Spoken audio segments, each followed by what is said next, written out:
Welcome to this tutorial for Haplotype Miner, which is a useful tool for filtering, clustering, and final selection of single nucleotide polymorphisms. Let's start with some background information. Genomics is known as the branch of molecular biology concerned with the structure, function, evolution, and mapping of the genomes.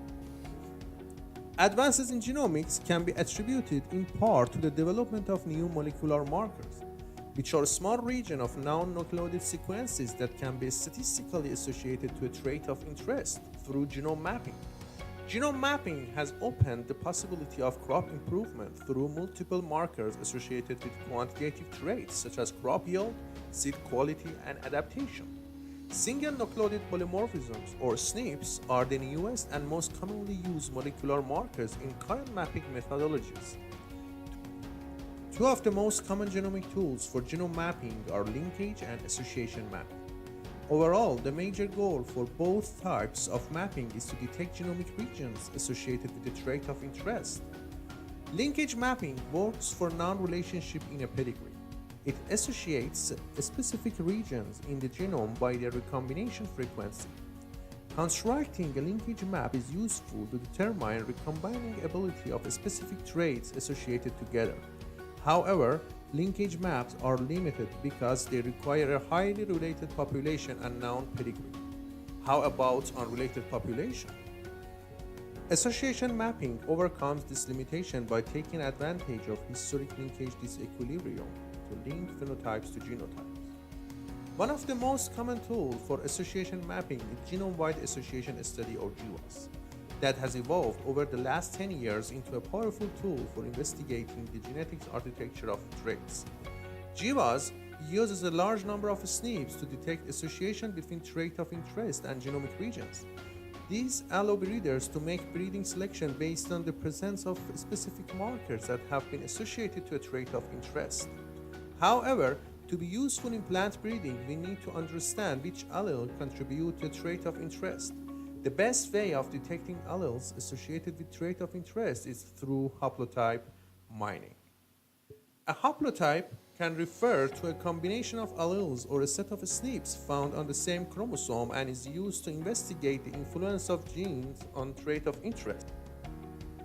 There are several ways to implement haplotype mining. Haplotype Miner is new, powerful, and faster than previous programs. And best of all, it's a package that can be installed in R, meaning that it's free to use. So let's review how Haplotype Miner works. Haplotype Miner processes SNP data using three main steps: filtering, clustering, and final selection, which will be described in the following slides. The two basic inputs for Haplotype Miner are a gene file containing the known position of gene of interest and a genotype file indicating the genotypes of the population of interest at different SNP markers. Providing population structure or kinship file is optional, but recommended since these data improves the accuracy of linkage disequilibrium estimates and thus the quality of the analysis. The first step of the Haplotype Miner analysis is filtering. In this step, Haplotype Miner filters SNPs based on different criteria. Most importantly, only SNPs located on the chromosome on which the gene is located and at the maximal physical distance from the gene center are retained for further processing. The maximal distance to consider will depend on the pattern of linkage disequilibrium in the region where the gene is found, but distance of a few hundred kilobase per up to 1 megabase per are good places to start. Other filtering steps are optional since they can be performed externally prior to analyze the data with Haplotype Miner. Including these filtering functionalities in the package ensures that users who want to try different filtering parameters can do so iteratively without having to go back and forth between R and other software.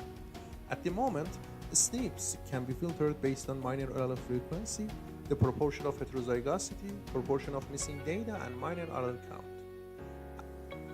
After the initial filtering steps, Haplotype Miner performs clustering by computing the LD between all the pair of markers that have been retained. Clustering is then performed to reduce the set of markers to a set of informative markers. On each side of the gene, all marker pairs with a linkage disequilibrium coefficient higher than a given threshold are clustered and only one marker per cluster is kept, with the assumption that all markers in the cluster provide the same information. After the clustering step, a final selection step is performed on the retained marker to keep only those that are considered informative in defining haplotypes in the region of interest. Two markers will be considered informative if they are located on different sides of the gene center and are in LD with each other. This is based on the assumption that markers that are in LD across the gene center are likely to be in LD with genetic polymorphism located inside the gene sequence. LDs calculate pairwise for all remaining SNPs, and those below a specific threshold are removed. The SNP pairs that exceed this threshold are called tag SNPs. Each tag SNP is representative of one haplotype. Let's look at how each of these steps is carried out. To begin, we can use the data generated from GWAS to identify regions that contain SNPs that are associated with a trait of interest.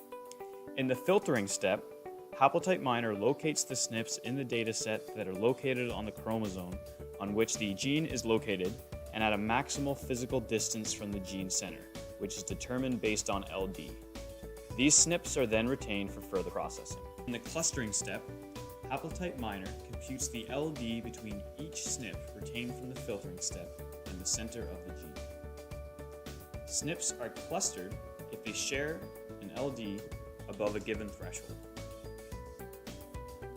SNPs that don't have a high LD with other SNPs make up single SNP clusters.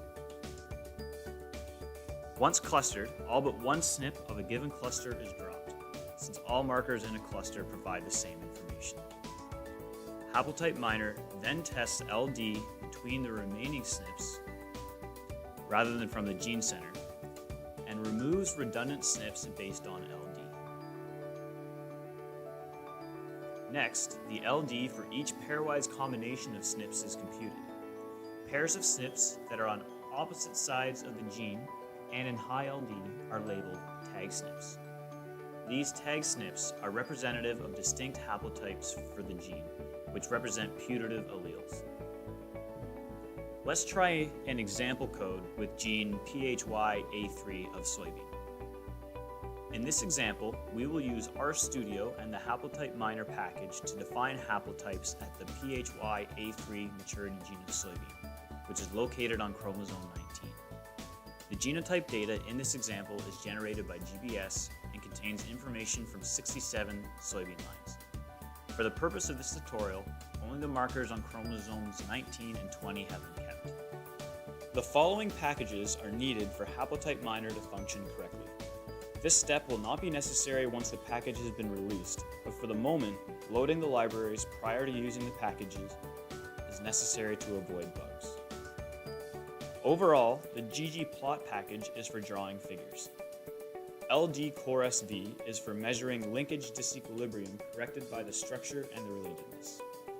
Matrix is for analyzing data through sparse and dense matrix classes and methods. Reshape is for flexibility restructure and aggregate data. String R is for adding, removing, or manipulating special characters and spaces.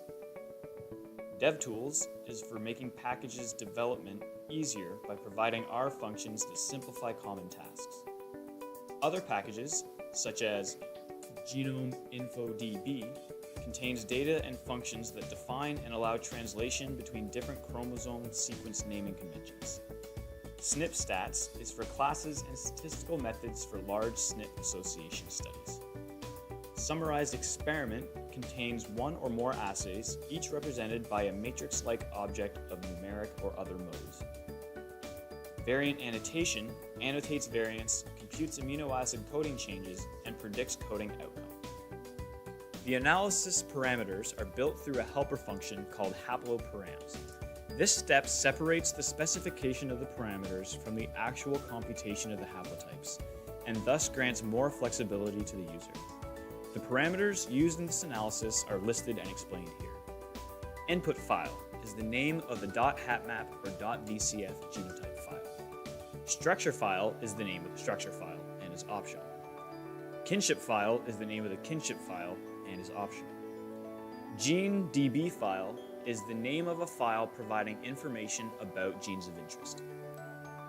Chromosome DB file is the name of the file providing information about the size of the chromosomes. gene name provides the name of the gene for which haplotypes are to be defined. R2 measure is the R2 linkage disequilibrium measure to use for the final selection step. Cluster R2 is the R2 linkage disequilibrium measure to use for the clustering step, and this defaults to the same measure as R2 measure. Max missing threshold is the maximum proportion of missing genotypes allowed for a marker. Max het threshold is the maximum proportion of heterozygous genotypes allowed for a marker. Min alt threshold is the minimum frequency of the minor allele for a marker to be retained. Min allele count is the minimum number of times the minor allele has to be seen for a marker to be retained. Cluster threshold is the minimum R2 for two markers to be clustered. Max flanking pair distance is the maximum distance in base pairs that can separate two markers in LD at the final selection step. Max marker to gene distance is the maximum distance in base pairs from a marker to the center of the gene of interest. And marker independence threshold is the minimum R2 for two markers to be considered in LD at the final selection step. Computing the haplotypes. The program that we will be using is available from GitHub. Simply search Haplotype Miner GitHub on any internet search engine, navigate to the GitHub page of Lamay, go to the Clone or Download tab, and select Download Zip. Once this is downloaded, extract all of the files and proceed to R. Before you begin, ensure that the working directory is set to the location of the Haplotype Miner file. The first step is to load the required packages. Do so by running the following scripts. Use the shortcut Control and Enter to quickly run sequential steps. As you can see now, R is downloading the required packages and installing them one step at a time.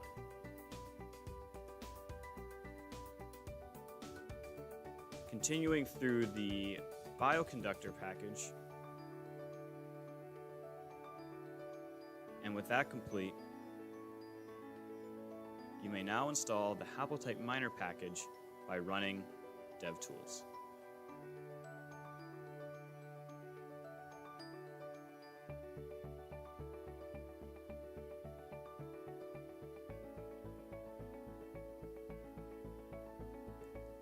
DevTools is a very helpful program that will simplify a lot of the computations in the analysis. Once this is complete, we can move on to actually running the Haplotype Miner package on our dataset. Once you have loaded the required packages, you can now execute the Haplotype Miner program. Begin by loading the following libraries. Next, we will store the parameters of the analysis in an object file. Next, we can perform the actual computations.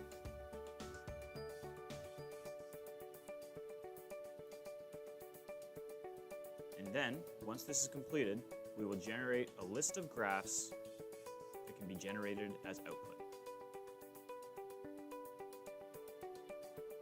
With this complete, we can finally generate the final output of the analysis. And with this completed, if you navigate to the Haplotype Miner folder, you will now notice a results folder. Now let's look at the results from Haplotype Miner. So-called genotype plots allow visualizing of the genotypes of the different individuals at the markers that have been kept at a given point of the analysis. For example, the following graph shows the genotypes of the 67 individuals for all of the markers that have been kept following the initial filtering step. In this graph, and in all the following graphs, the double asterisks denote markers that have been retained to define haplotypes, while the vertical red bar indicates the position of the center of the gene. The genotype plot of the haplotypes also enables looking at the set of haplotypes defined at the end of the analysis. Density plots. The density plot is used to look at the density of markers along the chromosome. It is especially useful to look at the density of markers of the initial set of markers prior to filtering, as it might indicate a lack of markers surrounding the position of the gene of interest. On the following figure, the red line is located at the center of the PHY-A3 gene and suggests that this gene is located in a region with sufficient marker density. Linkage disequilibrium matrices. These graphs are useful for diagnosing problems in the analysis and understanding the steps implemented in the package. It shows the patterns of linkage disequilibrium between different markers at different steps of the analysis. The following graph shows the pattern of LD between all markers after filtering but before clustering. It shows obvious LD blocks. The same kind of graph shows that the number of markers has been reduced following clustering, removing redundant information. Linkage disequilibrium and distance. The last type of graph that can be generated by Haplotype Miner is a graph of the relationship between linkage disequilibrium and physical distance for a set of markers. These graphs can be useful to identify the patterns of LD in the regions surrounding the gene of interest and can thus help in choosing distance and LD thresholds for the analysis. Here's a graph showing these data for the set of markers following filtering in this analysis. In this graph, the red line shows the R2 threshold that is being used in the analysis. HapMap files. The genotypes of the individuals for sets of markers generated throughout the analysis by Haplotype Miner can also be output as HapMap files. For the purposes of this tutorial, 3 HapMap files were output. One file with the genotypes for the final set of cluster markers, one with the genotypes for the set of markers represented by these clusters, and a HapMap file with a set of haplotypes that were generated and their genotypes at different positions. In conclusion, we hope this video has helped you to understand how Haplotype Miner works in determining haplotypes for a gene of interest. The results from Haplotype Miner can later be compared to phenotypic data in order to determine the number of alleles of the tested gene. A special thanks to Davoud, Torkamaneh, and Marc-Andre Lamay for developing this useful tool.